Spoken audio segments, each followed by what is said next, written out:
After we made the decision to go ahead with the opera, we looked around for a librettist and found to our great satisfaction that Annie Proulx herself would write the libretto, which she did. That was that. I worked with her for a week or so in Wyoming in the mountains, or near the mountains that are the model for BROKEBACK Mountain. And then we communicated by email mostly, back and forth, drafts one way or another, and with very little problem at all. In fact, a delightful collaboration. We achieved a libretto, or she, I should say, achieved it with some suggestions of mine, and then I composed the music, and here we are. The opera is very different. The tone of the opera, I think, is very different. It emphasizes the difficulty, in fact, the impossibility of the love between these two characters. Of course, that's present in the film as well, but the film is a much softer, much longer treatment. And in one particular respect, the film deviates from the real situation in rural Wyoming, for example, or in the mountains there. The film is filled with beautiful cinematography that shows a welcoming, beautiful, beckoning landscape. Well, the truth of the matter is that in Wyoming, yes, the landscape is beautiful, but it is also very threatening, very dangerous. It is very easy to be killed in these mountains by weather, by avalanche, by landslide, or by other people, for that matter. So, in that sense, the opera, which is much closer to the original story, I think takes a view which is much more realistic of the environment or the surroundings in which these two characters first meet and eventually spend 20 years of their lives. But the reference you make to Moses and Aaron is interesting, because it is I who brought this up in the first place. Because the situation of Moses, in Moses and Aaron, is that he has, of course, the idea, the word, but he can't express it. So he must use his brother, Aaron, to be the public voice and to express it. And that's why, as the opera now ends, at the end of the first act, he says, "O word that I lack." Now, the character of Ennis he's not a prophet, he's no such thing, but he also has the same problem. He cannot express himself. Initially, at the beginning of the opera, he can hardly speak. He just nods or gestures, and then sometimes he shouts. Then he begins to talk a little bit, and it's very, very short, very fragmentary. And he doesn't really sing. It's kind of Sprechgesang that he uses at the beginning and for quite a long time after. But as the opera proceeds, as the 20 years unfold, he sings more and more, until finally he sings all the time. His final monologue in the opera, which you might almost consider an aria if it weren't such a dated term, comes after Jack is dead. And this is when he is finally able to express his complete feelings, his love and all that. But of course, it's too late, that is the essential tragedy of the opera. But this is what I meant by making a connection with Moses and Aaron. Because Moses is in the same position, although of course his mission is entirely different. It's public and redemptory and whatever else you want to call it, whereas Ennis is just trying to survive. And for him, of course, the tragedy and the irony is that he, the one who couldn't express himself until it's too late, he is the one who survives. He goes on living his life, no doubt very unhappily. It's in 2 acts, each of which has 11 scenes. And it essentially chronicles the first meeting of the protagonists of the 2 characters. It shows, as time goes on, of course, their initial involvement as they herd sheep on the mountain. It shows then little vignettes of their normal, so to say, family life with their wives and children, and then proceeds through that to a final conflict between the 2 of them, which seems to be resolved, which is then followed by Ennis discovering indirectly, by mail essentially, the death of Jack, and then his attempt to reconcile his feelings with the resulting distress. So that is essentially how it is put together. The original story, and indeed almost all of Annie Proux's work, features that kind of how should one say, little literary packages, short scenes that accomplish a certain thing, and then there is a break, and then another scene or another item of information is provided. So, and the story is that way, and the revisions that she made in making the libretto are that way.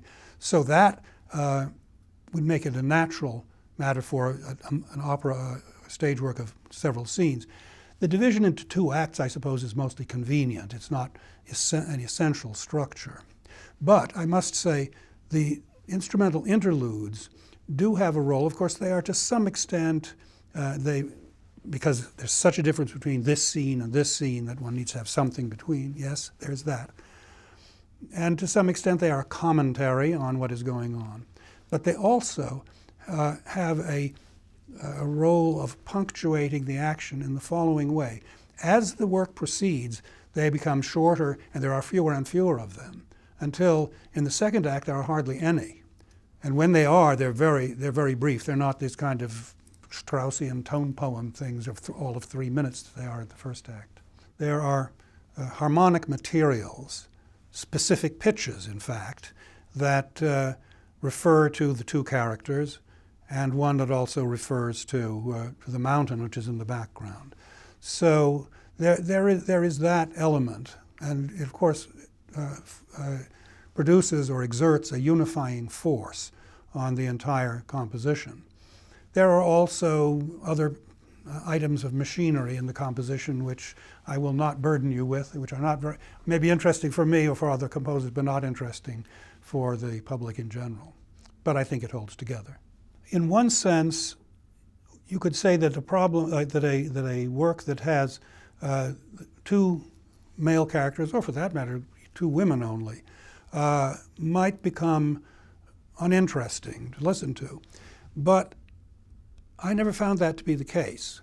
There are some scenes in the opera, particularly one in the first act that has only women and only essentially high pitches, that I introduced in order to provide a contrast. There is some of that, but a problem like this only exists if you make it a problem.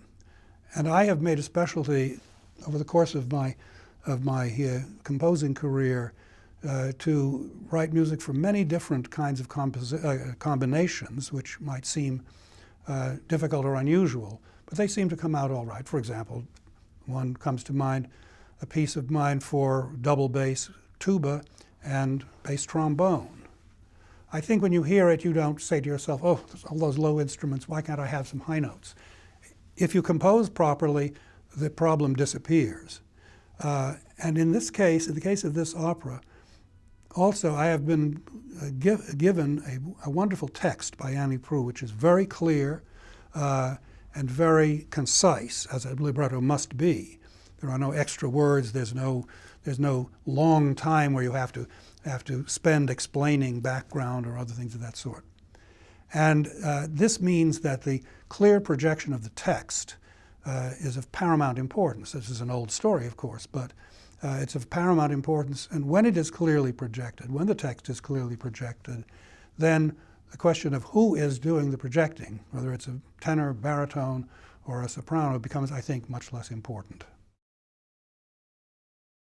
I think it is very important always to give singers support in the form of doubling notes. So there's a lot of that, not all the time, of course, but in certain critical places where I think it may be hard for them to hear what they have to do. I will provide support in the orchestra in one way or another, sometimes very obviously, sometimes very subtly. There also is the element, as you say, of commentary, and that occurs from time to time. Sometimes it's, you might almost say, onomatopoeia, that is to say, the orchestra making a sound which is like something that is going on, or is a comment on something that is going on. And then, as I mentioned earlier, of course, there are these harmonic materials that apply or refer to different characters or different situations which are present as well. So all of those things are there. As for kind of Mozartian irony that you sometimes find, I'm not sure that that has a very significant role in this work, principally because the two characters, and one must always remember this, the two characters are very undeveloped, as human beings, very unsophisticated, and with no real horizon. There's no large horizon in the world for them. I remember at one point someone saying to me, well, if they have this attraction and they want to do this and everyone around them is so against it, or it would be fatal if they revealed this, why don't they just go someplace where they can be free? Go to San Francisco, do everything fine. The point is, these are people who can't imagine doing something like that. They are not aware of possibilities. Both their time, the time in which this opera takes place, which is from 1963 to 1983, and their place, rural Wyoming, completely confines their sense of possibilities. So it's very important to understand that. And given that, the idea of mocking them with funny noises in the orchestra, I think would be brutal and would take away from the essential tragedy of the piece. One has to be careful of that kind of thing. It's very easy to make fun of people who are defenseless, and I wouldn't want to do that.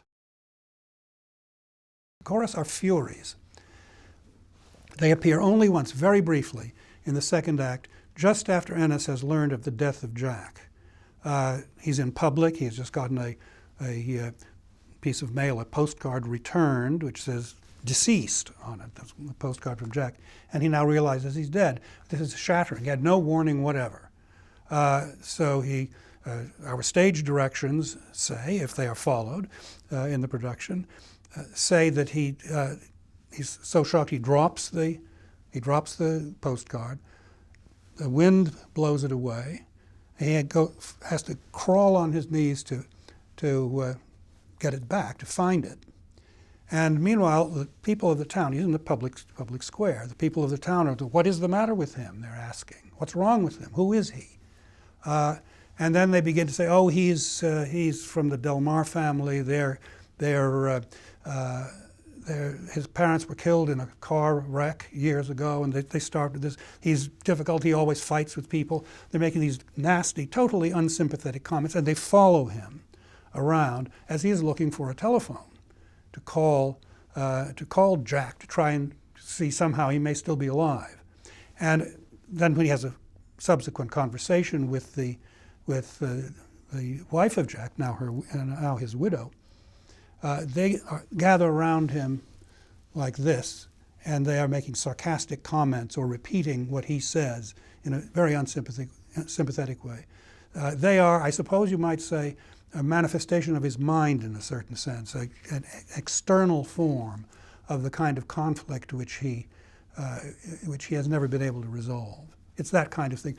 But the fact that they are there for such a short time, I think, is very important. They don't have any other role except to appear briefly as Furies and then they disappear.